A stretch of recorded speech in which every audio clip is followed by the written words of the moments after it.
నాదా క్రియేషన్స్ ప్రేక్షకులకు నమస్కారం మరియు జాతీయ చేనేత దినోత్సవ శుభాకాంక్షలు.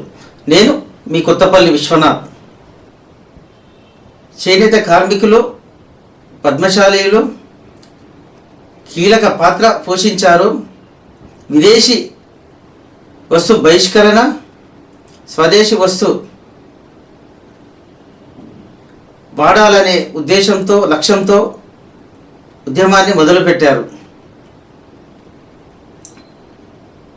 అయితే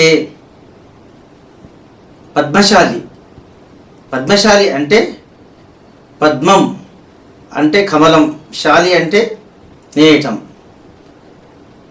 పద్మశాలి అంటే పద్మము వంటి మనస్సు,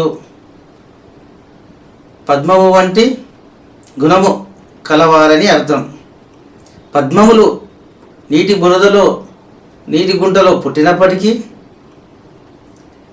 తమ వెలుగును ఎంతో ప్రకాశవంతంగా ప్రకాశిస్తుంది.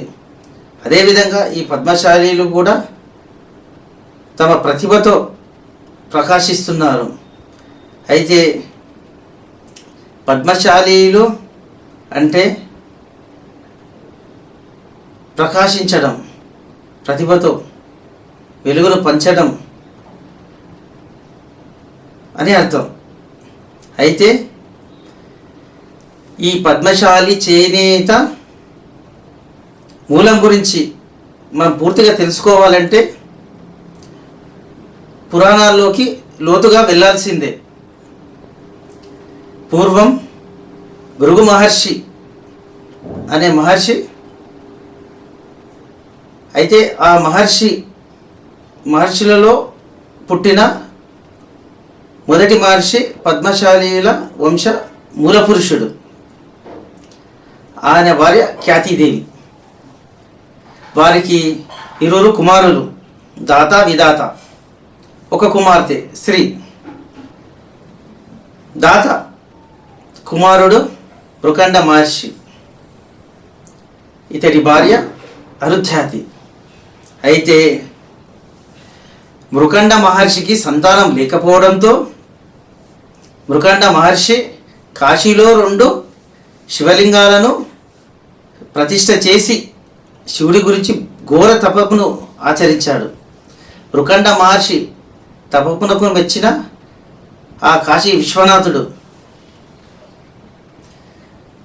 ఏ వరం కావాలి కోరుకో అని ఆ పుణ్య దంపతులను అడుగుతాడు. అయితే పుత్రుడు కావాలని ఆ మహాదేవుణ్ణి, ఆ విశ్వనాథుణ్ణి అడుగుతారు ఆ పుణ్య దంపతులు. అయితే శివుడు మీకు ప్రతిభావంతుడైన, ఉత్తముడైన జ్ఞాని అల్పాయుష్తో జన్మిస్తాడు, ఆ పుత్రుడు కావాలా, లేక పూర్తి ఆయుష్తో ఉన్న అజ్ఞాని కావాలా అని అడుగుతారు. అప్పుడు ఆ మృకండ మహర్షి దంపతులు, మహాశివ, విశ్వనాథ, మాకు అల్పాయుష్యుడైన పుత్రుడు కావాలి, కానీ అజ్ఞాని అయిన పూర్ణాయుష్యుడైన పుత్రుడు మాకు వద్దు అని వాళ్ళు కోరడంతో ఆ శివుని వరప్రసాదం వలన మార్కండేయుడు జన్మిస్తాడు. అయితే ఆ మార్కండేయుడు చిన్నప్పటి నుంచి ప్రతిరోజు నిత్యం శివారాధన చేసేవాడు. ఆయనకు 16 సంవత్సరాల వయస్సు పూర్తి కావడంతో తన మృత్యును జయించడానికి ఆ మహాశివుణ్ణి, ఆ మృత్యుంజయుడైన మహాశివుణ్ణి గురించి తపస్సు చేస్తాడు.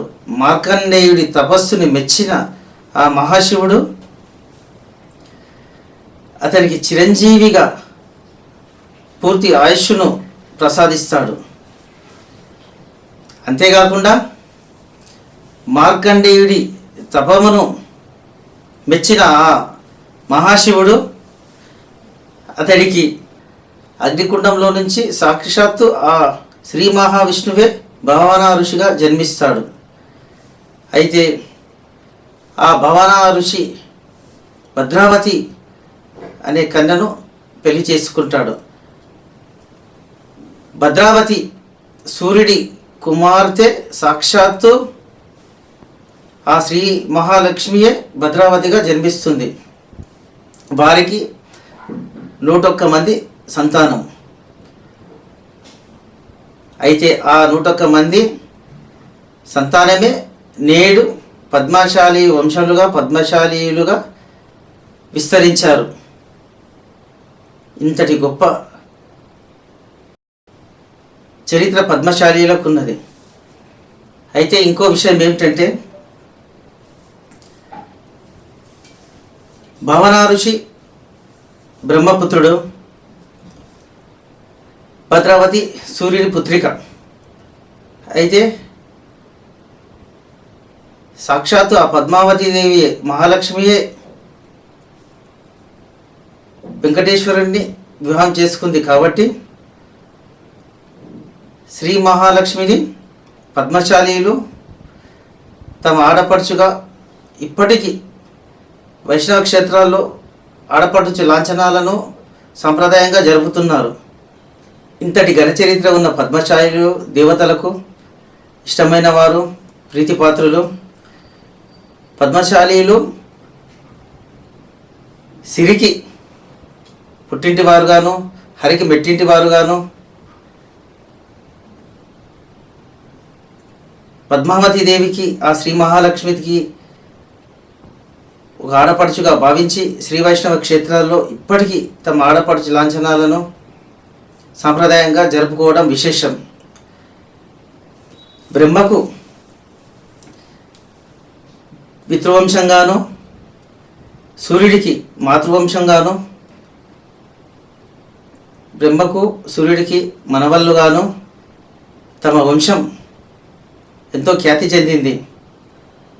రంగురంగుల చీరలు, రమ్యమైన చీరలు, భరతమాత గర్వంగా కట్టుకునే చీరలు, వెండి పోగు నూలు తెచ్చి సౌమ్యంగా నేసినట్టి చీరలు, పద్మశాలీలు తమ చేనేత మగ్గంతో రమ్యమైన చీరలను సౌమ్యంగా నేసి అగ్గిపెట్టెలో పెట్టి ప్రపంచానికి చాటి చెప్పిన ఘనత.